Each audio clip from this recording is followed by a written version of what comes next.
Bon, bonjour à tous ceux tous ceux et celles que j'arrive à voir à l'écran. Euh, donc, je vais me présenter. Je suis Nicolas Tordi. Je suis professeur des universités, actuellement en détachement auprès de la direction technique nationale euh, de la Fédération française de gym. Donc, j'ai préparé un petit diapo pour vous donner une idée assez euh, complète de ce qui occupe aujourd'hui l'accompagnement scientifique pour la Fédération française des gym. Alors, euh, nous n'en sommes pas aujourd'hui à faire de la science au sens strict du terme. Euh, Nous essayons d'utiliser les outils et les méthodes de la science pour améliorer, et c'est une de mes missions, la performance de nos athlètes dans la perspective des Jeux Olympiques de 2024. Voilà. Euh, donc ça fait déjà quelques années quand même que la Fédération française se préoccupe de ces problématiques de recherche et essaye de faire un lien entre des travaux de recherche et le terrain. Personnellement, je m'occupe de ce suivi depuis les années 2000. Les premières études que l'on a réalisées pour la fédération en 2000 étaient sur pour faire large, hein, les forces aux anneaux pour les garçons, puisqu'on avait une problématique de performance sur les forces aux anneaux. Et puis, la performance au saut de cheval. Donc là, on avait travaillé avec un laboratoire de biomécanique à Poitiers sur les sauts complexes. Bon. Cette mission, elle a évolué au cours du temps. Elle s'est structurée à partir de 2013, donc avec la mise en place d'une mission accompagnement performance. Et puis, à partir de 2019, l'Agence nationale du sport et l'ANR ont mis un plan prioritaire recherche pour rapprocher les laboratoires des fédérations, ce qui a permis d'initier un certain nombre de travaux. Donc on peut dire que depuis 2019, les choses se sont fortement accélérées et vous le comprendrez facilement avec la perspective des Jeux. Donc en fait, le besoin de ce qu'on a pu identifier par rapport au fonctionnement de la fédération, donc un besoin d'information et d'analyse de situation, c'est-à-dire qu'en fait, les responsables au niveau fédéral souhaitaient avoir des outils pour analyser des situations, pour faire remonter de l'information depuis le terrain. Le constat était que les outils utilisés jusqu'à présent étaient quand même relativement artisanaux, très chronophages et absents de toute démarche scientifique, donc, que ce soit dans l'évaluation des athlètes, le suivi des athlètes. Voilà, donc c'est des choses qui préoccupaient les acteurs de terrain et la fédération depuis très longtemps. Pour autant, il y avait d'autres priorités et les moyens manquaient un peu. Donc, les axes stratégiques qui ont été privilégiés sont le suivi des athlètes, la détection et l'analyse de la performance. Voilà actuellement ce qui nous anime. Donc, pour pouvoir agir sur ces axes prioritaires, la fédération a répondu dans le cadre du PPR à deux projets. Donc, un projet intitulé REVEA qui vise à optimiser la performance grâce à la réalité virtuelle. Donc, je vous présenterai rapidement en quoi ça consiste. Et un autre projet du PPR, Perf Analytique. Donc, où là, on essaye d'extraire à partir de l'analyse in situ de la performance, des datas, des informations pertinentes pour l'entraînement. Donc ça, c'est les deux gros projets issus du PPR. À côté de ça, la fédération soutenue par l'agence a engagé ce qu'on appelle un plan de transformation numérique qui vise à faciliter toutes les actions d'analyse de la perf, de détection et de suivi. Voilà. Concerne le projet REVEA, alors pourquoi est-ce que la fédération et la gym s'est intéressée à la réalité virtuelle? Bon, Contrairement à bien d'autres disciplines, comme vous le savez, la gymnastique est une discipline de production d'images. En fait, l'athlète produit une image, le juge évalue cette image pour faire apparaître un décalage en référence à un code, et l'entraîneur travaille sur ce décalage pour amener le gymnaste à le réduire. Donc, nous utilisons en permanence l'image en gymnastique. Que ce soit pour faciliter les acquisitions ou pour évaluer les performances. Donc, on le voit aujourd'hui, il n'y a pas un entraîneur de gym qui n'utilise son téléphone portable pour filmer, une tablette pour filmer. Et dans les grands centres aujourd'hui, alors je prends l'exemple de l'INSEP, il y a des caméras et des écrans un peu partout. Voilà. Notre objectif était de produire un outil de réalité virtuelle qui nous permettrait de corriger le mouvement, qui nous permettrait d'anticiper la réalisation du mouvement de compétition et de favoriser l'immersion de l'athlète dans un environnement choisi. Alors, l'anticipation du mouvement de compétition, je pourrais vous montrer quelques images d'archives où, avec Émilie Le Pennec, on avait fait, avec un outil que vous connaissez certainement, Dartfish, on avait séquencé des mouvements pour enlever des parties, rajouter des parties, présenter un mouvement que les athlètes n'étaient pas encore capables de réaliser, etc. Donc ça fait très longtemps que ça nous préoccupe. Ce PPR, il regroupe plusieurs universités. En ce qui concerne la Fédération française de gym, on travaille essentiellement avec Champagne-Ardenne. Les autres fédérations qui sont impliquées sont la boxe et l'athlétisme.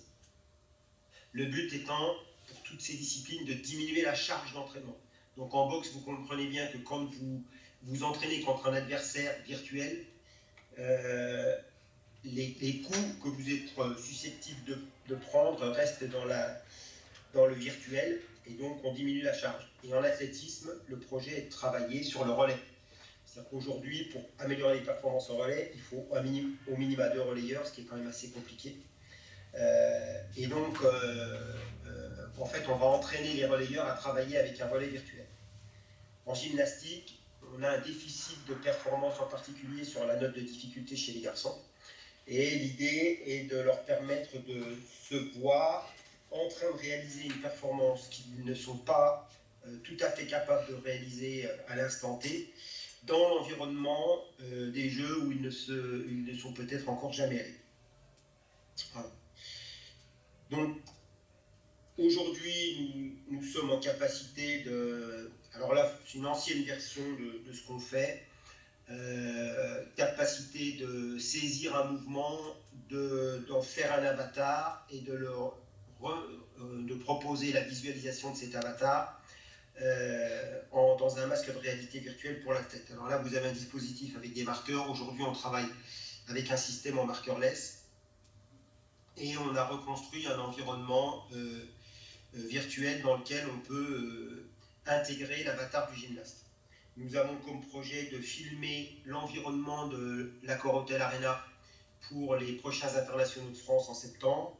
Et donc, à terme, on devrait avoir la possibilité de saisir la performance de l'athlète, de la retravailler et de lui présenter en immersion dans l'environnement virtuel de l'Accor Hotel Arena, qui sera le lieu des Jeux, même si il ne fait pas le mouvement aujourd'hui et qu'il ne participera pas aux internationaux de France. Voilà.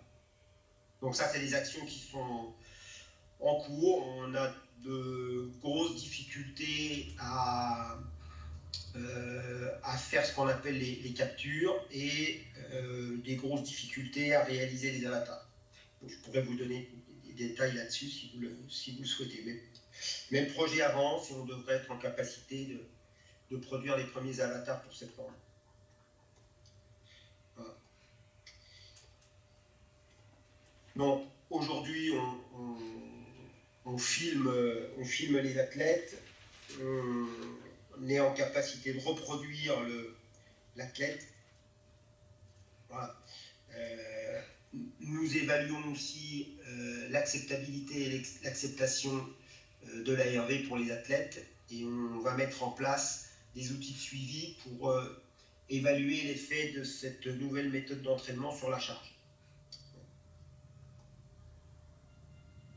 en ce qui concerne le projet Perf Analytique, donc vous savez certainement que la société Fujitsu, en partenariat avec la Fédération internationale de gymnastique, a développé un système de support au jugement. Donc ce système devrait à terme permettre de calculer la note D sur 10 agrès pour les Jeux de 2024. Alors, il a déjà été mis en place sur différentes fédérations, différentes compétitions. Aujourd'hui, il n'intervient pas directement dans la note.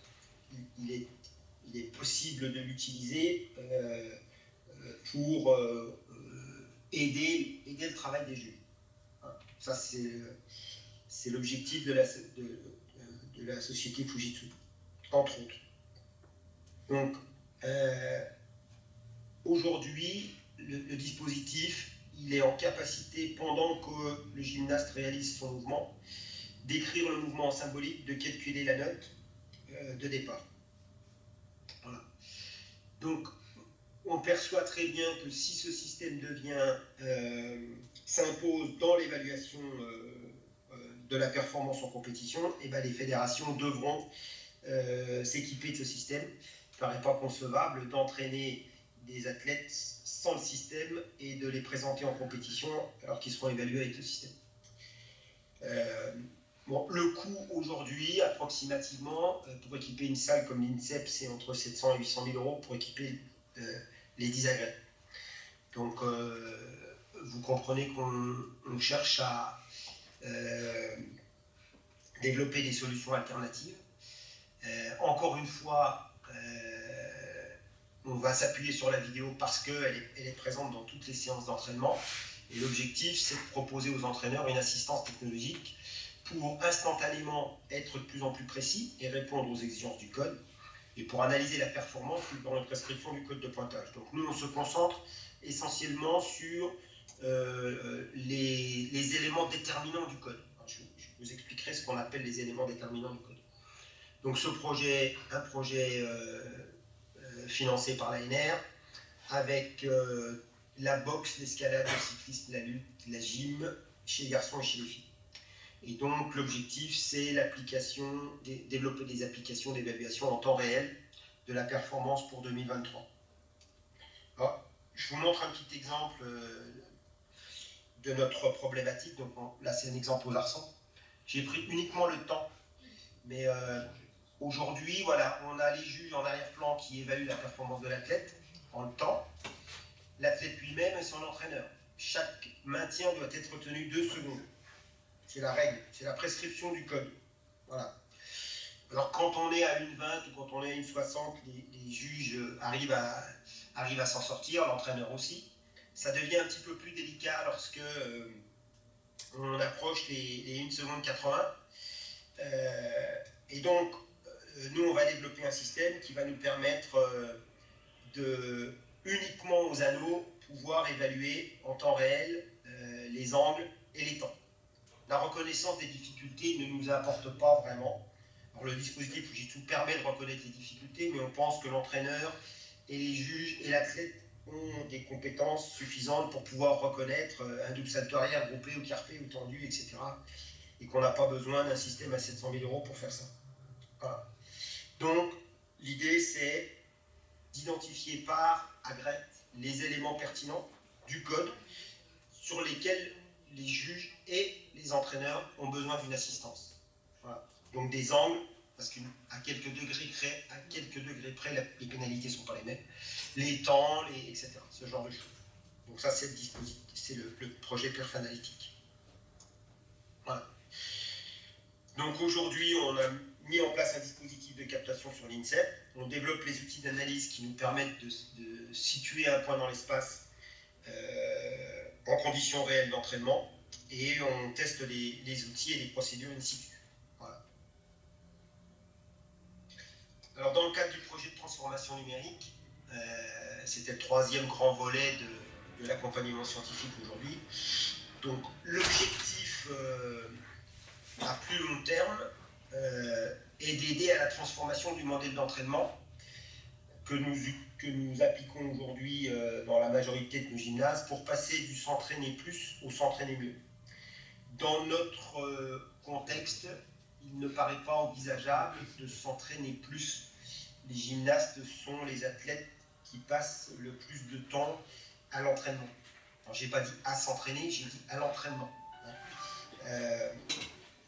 Donc, il ne paraît pas envisageable d'augmenter ce temps et d'augmenter la charge, en tout cas dans notre pays. Et donc, on doit développer d'autres dispositifs qui vont nous permettre de gagner du temps et d'aider les entraîneurs à prendre les bonnes décisions. Donc, dans un premier temps, le suivi de l'athlète, la détection et l'analyse de la perf, je le rappelle. La stratégie, c'est développer des outils et former les cadres. Voilà. La méthode, je vous en parlerai un petit peu la méthode, très rapidement, une équipe dédiée, des gens qui sont à 100% sur le projet. Voilà. Un des outils que l'on utilise, et pour vous donner un petit peu des exemples de ce qu'on fait, on a fait l'acquisition d'un certain nombre de capteurs embarqués qui nous permettent de récupérer des signaux physiologiques, d'avoir des données mécaniques pour évaluer la performance de l'athlète, pour pouvoir traduire un petit peu sa motricité, son pattern moteur et éventuellement identifier des signatures motrices qui nous permettraient de comparer une prestation par rapport à une autre et de donner des informations complémentaires à l'entraîneur sur la réalisation de ces signatures motrices, voire éventuellement l'effet de la fatigue ou autre. Donc on a fait le choix d'un système qui est compatible avec la pratique, qui est peu coûteux parce qu'il s'agit de le développer dans tous les pôles, et suffisamment fiable et informatif pour qu'on puisse en déduire quelque chose. Donc cet outil nous permet aussi de faire un petit peu de suivi physiologique, un petit peu de données physiologiques. Donc on se concentre essentiellement sur la fréquence cardiaque et plus particulièrement les cinétiques de récupération, fréquence cardiaque, sur des performances qui ont été normées. Voilà. Donc ça nous permet d'identifier des dégradations de l'état de forme et puis de faire des préconisations sur le calendrier pour les entraîneurs avec des différentes phases de développement ou de maintien de l'état de forme ou de l'endurance spécifique. Voilà, puisqu'on constate que une des lacunes de nos athlètes est l'endurance spécifique. Donc, on utilise aussi ces outils pour essayer de faire un petit peu de l'analyse de performance. Ici, vous avez l'exemple au saut de cheval. Donc, on a des capteurs sur la grève, on a des capteurs sur la gymnaste, et ça nous permet d'analyser sa motricité, de calculer les temps de vol, les temps d'impact, le déclenchement des différentes rotations, etc. Pour que lorsque l'entraîneur valide le saut, il puisse avoir des paramètres complémentaires pour son expertise. Voilà. C'est l'entraîneur qui décide si le saut est valide ou pas. Ce n'est pas la donnée mécanique. Par contre, on lui redonne une information supplémentaire de données mécaniques qui va lui préciser si le salto ou la vrille a été déclenché plus tôt ou plus tard en comparant deux situations. Voilà. Donc ça, c'est ce que l'on fait sur l'analyse, un peu plus l'analyse de la perf. Pour tout ce qui concerne la détection, donc l'objectif était de construire des outils modernes de collecte, de stockage, d'analyse de données pour le plus grand nombre. Alors aujourd'hui, il existe, la fédération elle a structuré toute sa politique de détection avec des actions en région, des actions nationales, etc. etc. Toutes ces actions, elles existaient déjà. Les outils de collecte, de traitement, d'analyse, etc. n'étaient pas très performants. Donc, on a mis en place tout un dispositif qui permet aujourd'hui de suivre les détections en région. Donc, on a proposé toute une batterie de tests qui est mise en place en région, de suivre les résultats sur un très grand nombre de clubs et de régions, et de suivre l'évolution de ces athlètes et de comparer les résultats de nos tests avec les performances en compétition. Donc là, on n'est pas du tout sur la préparation 2024, on est plus 2028-2032. Parce qu'en gymnastique, on a aussi cette particularité-là, c'est-à-dire que les athlètes de 2028, on les connaît déjà, et celles de 2032, on les connaît presque. Voilà. Il n'y aura pas de génération spontanée. Donc, on identifie déjà ces populations et on fait du suivi sur quelque chose d'un petit peu plus prospectif pour identifier des trajectoires et sélectionner les meilleurs athlètes pour les orienter vers les meilleurs centres d'entraînement. Cette politique-là, elle est aussi mise en place dans le cadre des suivis d'athlètes identifiés lors des regroupements nationaux ou régionaux. Donc on développe des outils de collecte sur la base d'outils de type Google, Google Doc, Google Sheet, etc. Ce qui nous permet une diffusion très très large, puisque notre objectif c'était de pouvoir couvrir l'ensemble du territoire. Voilà. On récupère des données via ces outils et on met en place des outils de visualisation et d'informations partagées pour les différents acteurs. Donc le responsable régional qui organise sa détection dans sa région, il récupère l'ensemble des informations pour les athlètes de sa région, les clubs de sa région, etc. Il constitue sa base de données. Le responsable national passe donc, du parcours d'accession. Lui, il récupère l'ensemble des données de l'ensemble des gymnases sur le territoire. Et donc, ça lui permet de filtrer et de voir un petit peu comment les jeunes filles qui ont été identifiées dans les régions évoluent au cours du temps. Donc aujourd'hui, on a à peu près 250 filles qui sont suivies et pour lesquelles on fait des retours dans les régions. Donc, on a aussi mis en place des tests pour des populations identifiées, donc en particulier lors des regroupements nationaux. Donc, par exemple, sur la détection avec les garçons, donc 2 jours de test et 118 garçons identifiés sur le parcours d'accession, avec qui on a proposé des tests physiques, tests techniques, et on suit l'évolution de ces jeunes gymnastes, alors, qui sont pour certains en pré-pôle, pour d'autres en espoir, et on fait le parallèle avec les performances réalisées en compétition, l'idée étant d'avoir une idée de leur trajectoire pour identifier les meilleurs profils. Voilà.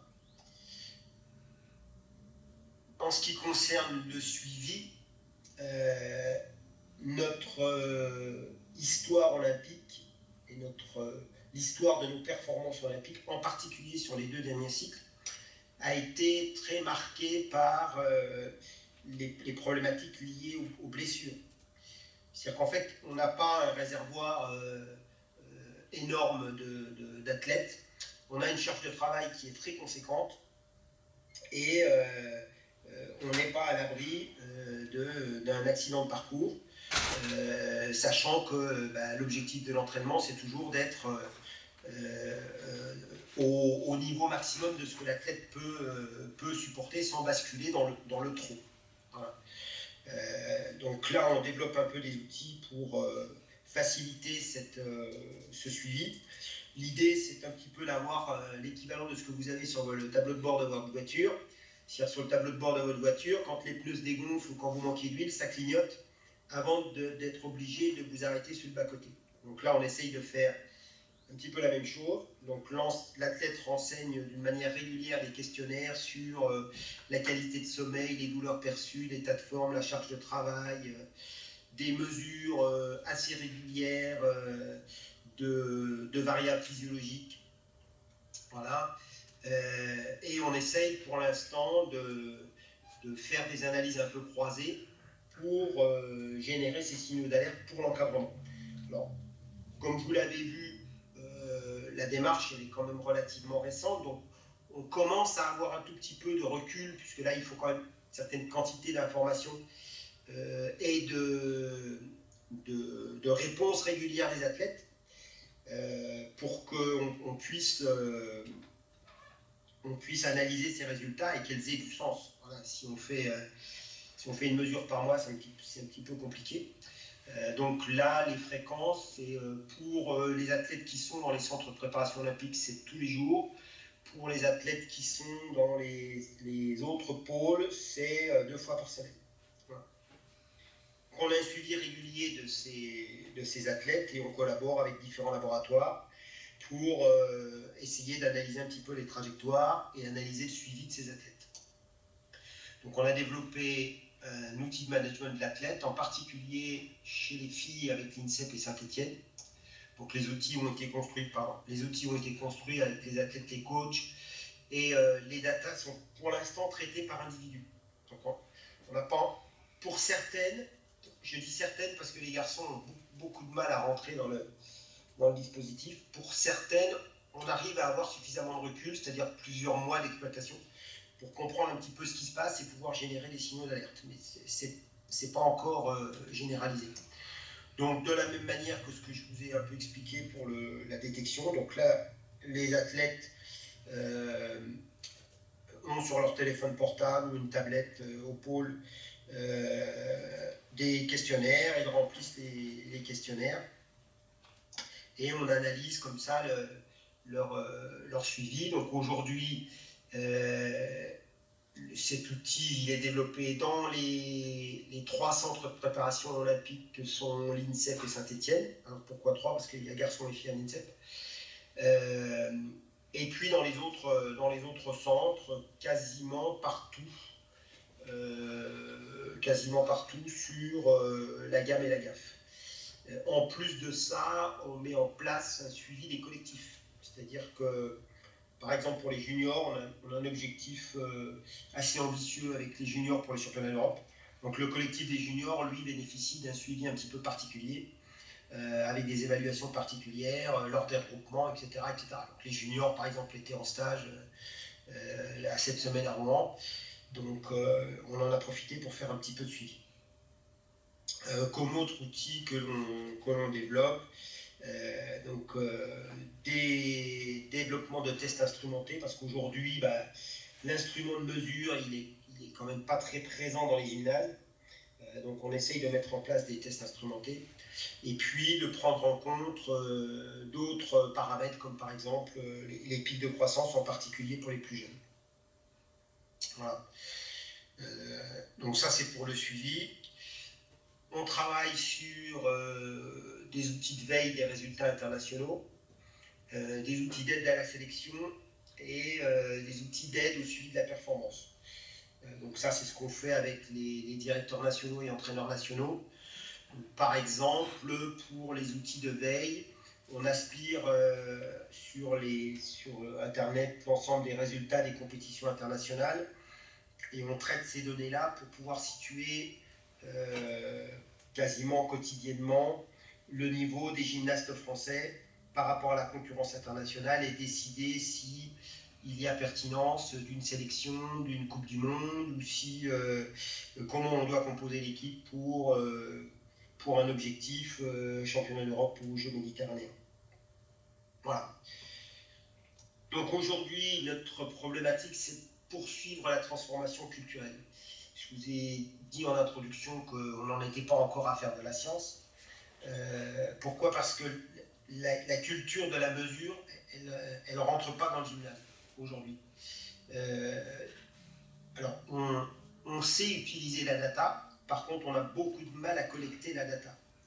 Des exemples très, très simples. Hein. Les athlètes remplissent tous les jours leur questionnaire, sauf que quand ils partent, par exemple, en stage à l'étranger, 10 jours, et ils ne remplissent plus. Pourquoi? Parce qu'ils sont hors du contexte, etc., que les entraîneurs ont d'autres choses à faire, etc., etc.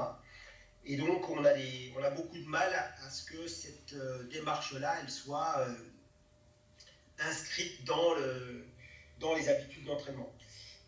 Et comme on suit plusieurs pôles, plusieurs groupes, plusieurs disciplines, puisqu'on est sur la gamme, la GAF, la GR, le Trampo, les seniors, les juniors, les espoirs et les pôles, et s'il n'y a pas d'accompagnement de terrain, c'est un petit peu compliqué. Donc on est en train de structurer un peu tout ça. Ça commence à faire son chemin. Je ne désespère pas que l'on aboutisse à des résultats significatifs avec les générations plutôt 2028. Voilà. Donc voilà, j'ai essayé de vous présenter un petit peu tout ce qui était l'accompagnement scientifique au sein de la fédération. Donc vous voyez, c'est assez large. beaucoup de soutien politique de la part des élus et de la DTN, beaucoup de soutien financier de la part de l'agence. Donc ça, c'est très bien. Il faut qu'on arrive à prendre le virage avec les nouveaux entraîneurs. Donc tout ce qu'on essaye de développer doit aboutir, ou aboutit déjà, à une démarche de formation des cadres. Voilà. Parce que si on n'arrive pas à faire en sorte que la mesure, le suivi, etc., rentre dans les pratiques quotidiennes des cadres, on n'arrivera pas à transformer un petit peu les modèles d'entraînement. Voilà. Je vous remercie de votre attention et je reste à votre disposition si vous avez des questions. Merci beaucoup, M. Tardy, pour ces époustouflantes et très performantes actualités de l'innovation et de la recherche. J'aurais une remarque et une question à vous poser. Vous avez abordé un mot important, c'est le mot outil. Et non seulement outil, mais outil scientifique. Est-ce que ces outils scientifiques ne sont pas perçus par l'environnement comme des garanties de faire absolument ce qu'il faut faire? Première question. Et puis deuxième question, vous avez parlé de charge par rapport au gymnase. Est-ce que vous entendez par là une réduction de la charge physique et de la charge mentale? Alors, j'ai pas tout entendu, mais si je reprends bien votre question, vous me corrigez si j'ai mal compris. La première question, est-ce que cette approche scientifique, ou ce qu'on pourrait faire avec la science à valeur de loi pour l'entraîneur, c'est ça, c'est ça le sens de votre question? Ouais. Non. Clairement non. Non. Voilà. Je fais beaucoup de mesures. J'essaye d'analyser la fatigue, par exemple. La fatigue ou la charge. Voilà. C'est un élément déterminant de l'entraînement. Je travaille avec certains entraîneurs qui me disent, bon, alors vous me pardonnerez le vocabulaire, mais c'est le vocabulaire qu'on a dans le gymnase, calculer la charge. Et moi, quand je rentre dans le gymnase et que ça pue la sueur, c'est qu'il y a eu de la charge. Voilà. Donc après, je peux quantifier la charge, oui, mais ça n'a pas valeur de loi. C'est-à-dire que pour l'instant, il faut qu'on fasse nos preuves. On est très loin d'avoir fait nos preuves aujourd'hui. Dans le monde de la gym, j'entends, sur le terrain, c'est-à-dire au bord du praticable. Donc, est-ce que ça a valeur de loi? Non. Ensuite, votre deuxième question, la charge.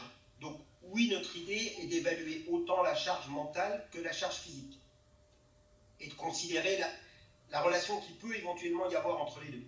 Donc, on a déjà travaillé pas mal avec une équipe à Marseille qui s'est un petit peu posé ces questions de charge mentale. Aujourd'hui, notre problématique, elle est liée à celle de la quantification. C'est-à-dire que tant pour la charge mentale que pour la charge physique, eh ben, il faut que l'on renseigne un certain nombre d'éléments pour pouvoir quantifier cette charge. Alors quand je fais du vélo, ben, j'ai un SRM et puis j'ai une idée du nombre de tours de pédale que je fais et de la puissance que je mets dans les pédales. Quand je fais du sport co, ben, je peux avoir un GPS, etc. Quand je suis dans un gymnase, pour évaluer le nombre de répétitions, d'essais, d'impact, etc., c'est très compliqué. Donc on a développé quelques petits outils avec les capteurs embarqués que je vous ai montrés qui nous permettent par exemple pour l'instant de compter le nombre de gyrations ou le nombre d'impulsions. Donc on peut imaginer par exemple qu'un athlète porte le capteur sur une séance standard et on sera en capacité de dire combien de fois il a fait des impulsions, combien de fois il a fait des rotations, combien de fois, etc. Donc ça c'est un outil qui nous permettrait, on l'espère, de quantifier la charge. Après l'évaluation de la charge mentale, eh ben, on utilise un petit peu des outils qui nous permettent d'apprécier la fatigue mentale ou la difficulté de concentration ou la charge que peut représenter certaines situations, parce que effectivement, quand on apprend une difficulté en fausse, c'est pas la même chose que quand il faut la mettre sur le dur pour la première fois. Et là, la charge mentale, elle est très conséquente. Alors, on a essayé essayer d'approcher un petit peu cette problématique de la charge mentale avec la mesure de la fréquence cardiaque et de sa variabilité. Bon, c'est compliqué. Je ne pense pas que ce soit le bon outil aujourd'hui. Voilà. Ça traduit un certain nombre de choses, mais sur le terrain, c'est trop compliqué. Merci pour ces réponses. Est-ce qu'il y a d'autres questions pour M. Attordi? D'autres remarques? Oui, moi j'en aurais une sur le feedback que les gymnastes peuvent avoir de ces données.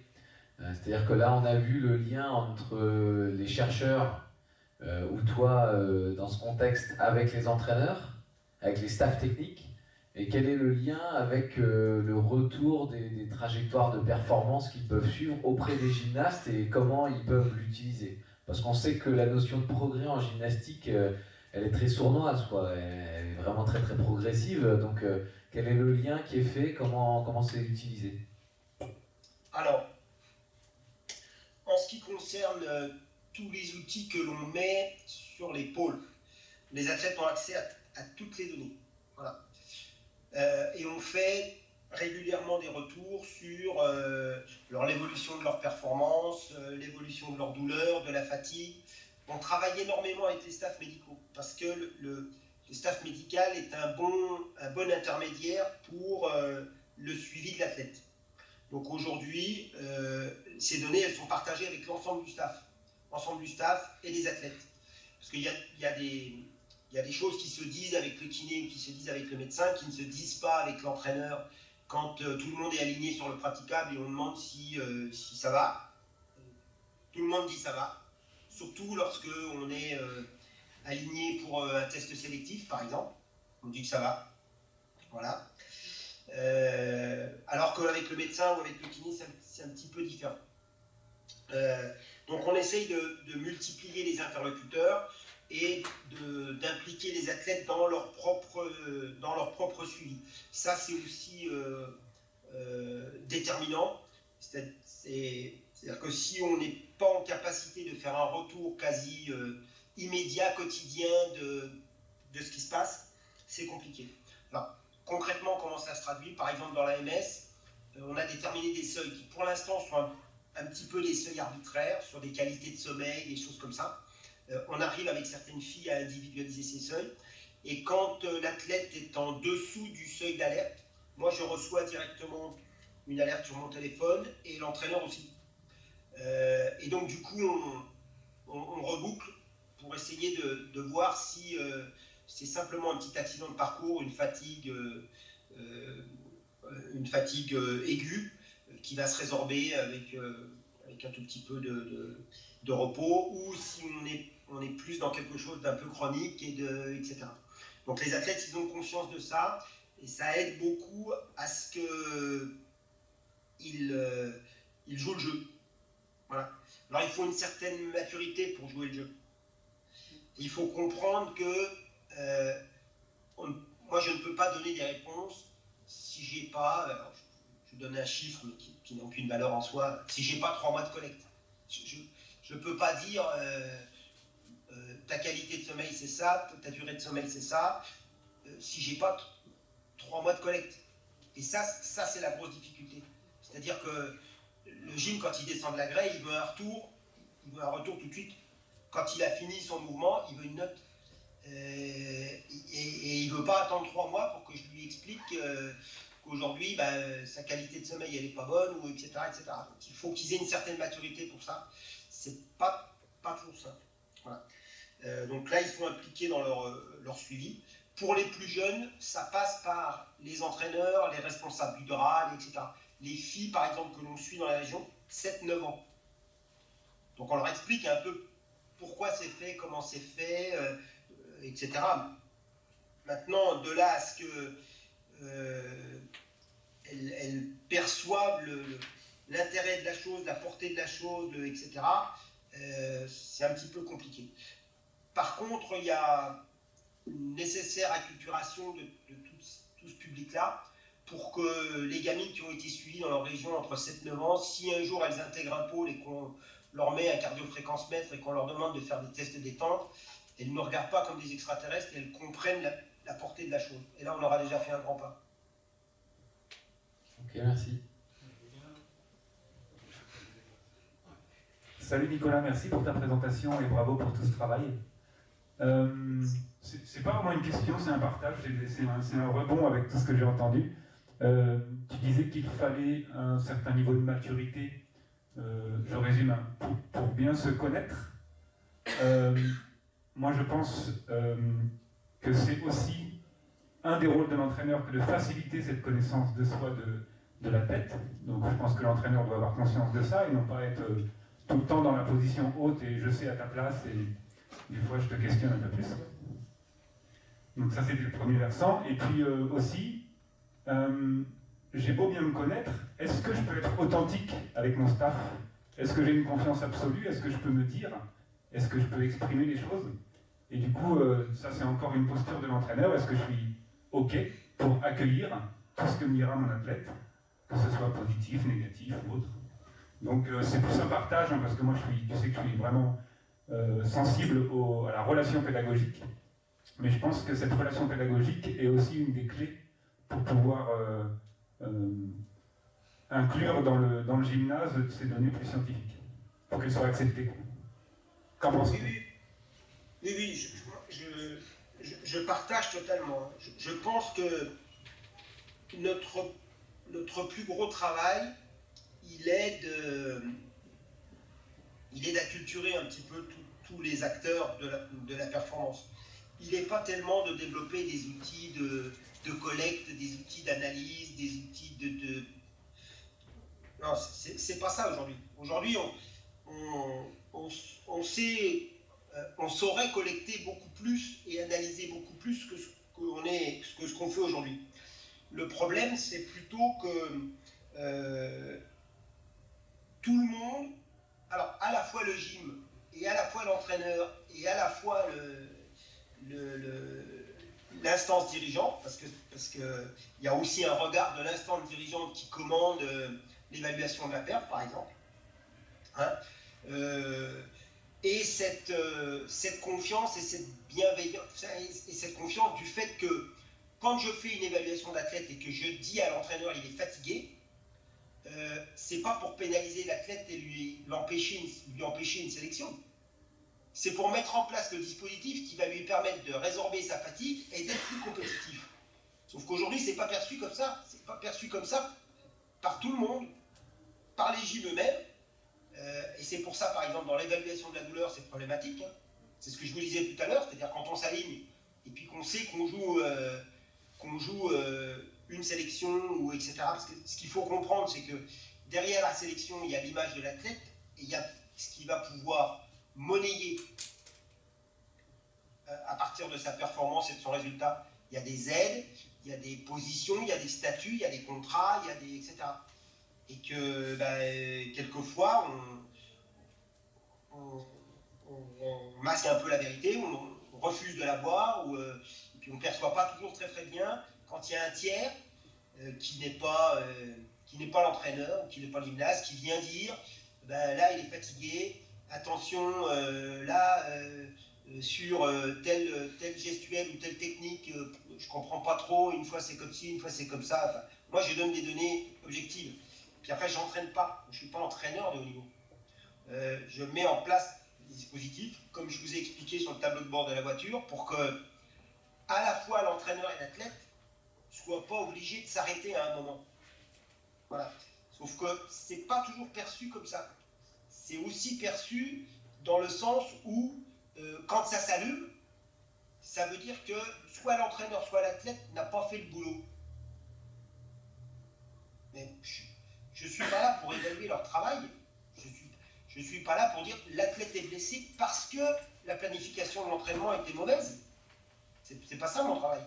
Mon travail, c'est de dire, il y a une situation qui peut être une situation critique. Qu'est-ce qu'on fait? Comment je peux vous aider en m'appuyant un petit peu sur la science pour mettre en place de la balnéo, pour mettre en place de la récup, pour aider à la planification, pour etc. etc.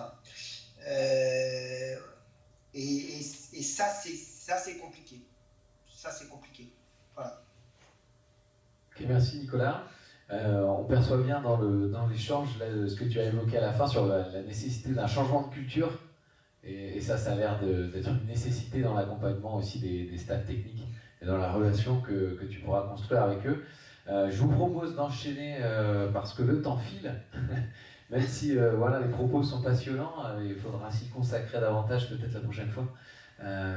Merci Nicolas. Je ne sais pas si tu restes avec nous jusqu'à la fin en suivi. Jusqu'à l'apéro, voilà. Voilà, je reste avec vous jusqu'à l'apéro. Formidable. Je suis ravi de voir des gens qui s'intéressent à nos disciplines et je suis prêt à échanger et à collaborer avec tous ceux qui le veulent. Voilà. Vous trouverez facilement mes coordonnées. Voilà. Donc n'hésitez pas à me contacter pour quoi que ce soit. Je pense qu'il faut qu'on avance tous ensemble pour faire évoluer notre discipline parce que nos disciplines, on est un petit peu dans le dur là.